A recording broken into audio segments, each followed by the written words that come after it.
കേരള സദ്യയിൽ നമുക്ക് ഒഴിച്ചുകൂടാനാവാത്ത ഒരു കറിയാണ് പുളിയിഞ്ചി അഥവാ ഇഞ്ചിക്കറി.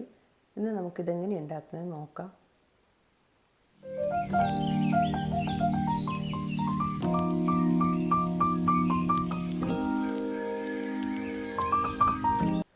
പുളിയിഞ്ചി ഉണ്ടാക്കുമ്പം നമ്മൾ ആദ്യം ചെയ്യേണ്ടത് പുളി നമ്മൾ കുതിർത്ത് വെക്കുക എന്നുള്ളതാണ്. ഞാനിവിടെ 100 ഗ്രാം പുളി എടുത്തിട്ടുണ്ട്. ഇത് അരമണിക്കൂർ മുന്നെയെങ്കിലും നല്ല ചൂടുവെള്ളത്തിൽ കുതിർത്ത് വെക്കണം. എന്നിട്ടത് അരിച്ചെടുക്കണം. ഇനി നമുക്ക് വേണ്ടത് ഇഞ്ചിയാണ്. ഞാനിവിടെ 1.5 കപ്പ് ഇഞ്ചി എടുത്തിട്ടുണ്ട്. ഇഞ്ചി ചെറുതായി നുറുക്കി വേണം എടുക്കാൻ. എത്രയും ചെറുതായി നുറുക്കുന്നോ അത്രയും നല്ലതാണ്. കാരണം നമ്മളിത് ഫ്രൈ ചെയ്തെടുക്കാനുള്ളതാണ്. ഇപ്പം ഞാൻ ഇത് നുറുക്കിയതിന് ശേഷമാണ് 1.5 കപ്പ് അളന്നെടുത്തിട്ടുള്ളത്. ഇനി നമ്മൾക്ക് പുളി ഒന്ന് അരിച്ചെടുക്കാം. ഇത് നാടൻ പുളിയാണ്, അതുകൊണ്ട് തന്നെ പിശുട് നന്നായിട്ടുണ്ടാവും. നമ്മൾ പുളിയിഞ്ചി ഉണ്ടാക്കുന്നതിന് ഒരു അരമണിക്കൂർ മുന്നെയെങ്കിലും നല്ല ചൂടുവെള്ളത്തിൽ കുതിർത്ത് വെച്ചാൽ നമുക്ക് നന്നായി ഇതുപോലെ അരിച്ചെടുക്കാൻ പറ്റും. ഇനി നമ്മൾക്കിത് ഉണ്ടാക്കാനായി ഒരു പാൻ അടുപ്പത്ത് വെക്കാം. പാനിലേക്ക് ഒരു 4 ടേബിൾ സ്പൂൺ വെളിച്ചെണ്ണ ചേർത്ത് കൊടുക്കുന്നുണ്ട്. ഇനി ഇതിലേക്ക് നമ്മൾ ചെറുതായി നുറുക്കിയ 1.5 കപ്പ് ഇഞ്ചി ചേർത്ത് കൊടുക്കാം. നമ്മൾ മെഷറിംഗ് കപ്പിൽ മുറിച്ചതിന് ശേഷം അളന്നെടുത്തതാണ്. പിന്നെ 2 സവോള ചെറുതായി അരിഞ്ഞും കൂടി ചേർത്ത് കൊടുക്കാം. ചെറിയ ഉള്ളി വേണമെങ്കിൽ നമുക്ക് ഈ സമയത്ത് സവോളക്ക് പകരം ചേർത്ത് കൊടുക്കാം. പിന്നെ ഒരു 5 പച്ചമുളക് ഇതേപോലെ ചെറുതായി മുറിച്ച് ചേർത്ത് കൊടുത്തിട്ടുണ്ട്. ഇനി ഇത് എല്ലാം കൂടി മീഡിയം ഫ്ലെയിമിൽ വേണം നമ്മൾ ഫ്രൈ ചെയ്തെടുക്കാൻ. അപ്പോൾ നമ്മൾ ഇഞ്ചിയൊക്കെ മൂത്ത് വന്നിട്ടുണ്ട്, കളറൊക്കെ മാറിയിട്ടുണ്ട്. ഞാൻ മീഡിയം ഫ്ലെയിമിൽ ഒരു 3-4 മിനിറ്റ് സമയം വഴറ്റിയതാണ്. ഇനി നമുക്കിതിലേക്ക് 1 ടീസ്പൂൺ മുളക് പൊടി ചേർത്ത് കൊടുക്കാം.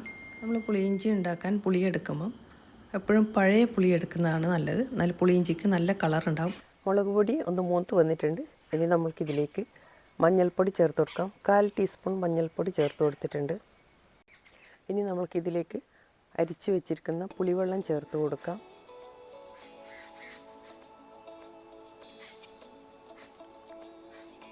പുളിവെള്ളം നന്നായി തിളച്ച് വരട്ടെ.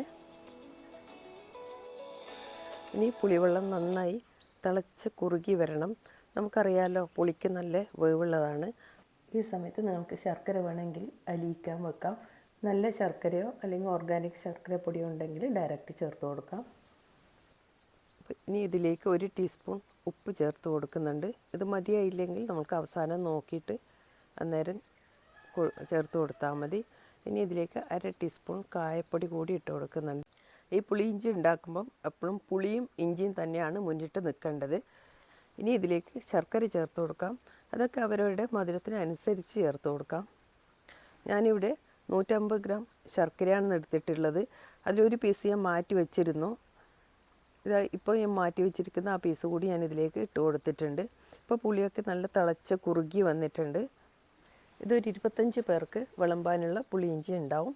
ഇപ്പോൾ ഇത് ഞാൻ ഫ്ലെയിം ഓഫ് ചെയ്തിട്ടുണ്ട്. ഇത് തണുക്കുമ്പോൾ നന്നായി കട്ടിയാവും. ഇപ്പോൾ നന്നായി തണുത്തിട്ടുണ്ട്. ഞാനൊരു സെർവിങ് ബൗളിലേക്ക് മാറ്റുന്നുണ്ട്. ഇനി ഇതിലേക്ക് കടുക് താളിച്ച് കൊടുക്കാം. ഒരു പാൻ അടുപ്പത്ത് വെച്ച് 2 ടേബിൾ സ്പൂൺ വെളിച്ചെണ്ണ ചൂടാകുമ്പോൾ അതിലേക്ക് കടുക്, കറിവേപ്പില, ഉണക്കമുളക് ഇത്രയും ചേർത്ത് നമുക്കിത് വറുത്ത് താളിച്ച് കൊടുക്കാം.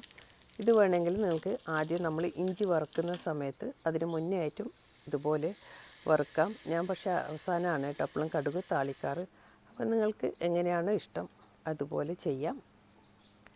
ഇപ്പോൾ നമ്മുടെ ടേസ്റ്റി പുളിയിഞ്ചി ഇവിടെ റെഡി ആയിട്ടുണ്ട്. ഇപ്പോൾ എല്ലാവരും ഉണ്ടാക്കി നോക്കണം. ഇത് ഫ്രിഡ്ജിൽ സൂക്ഷിച്ചാൽ കുറേ കാലം വരെ കേടുകൂടാതിരിക്കും. അപ്പോൾ നമുക്ക് സദ്യക്ക് കുറേ മുന്നേ ഇത് ഉണ്ടാക്കി വെക്കാം. അപ്പോൾ നിങ്ങൾക്ക് എൻ്റെ വീഡിയോ ഇഷ്ടമായെന്ന് കരുതുന്നു. Thank you.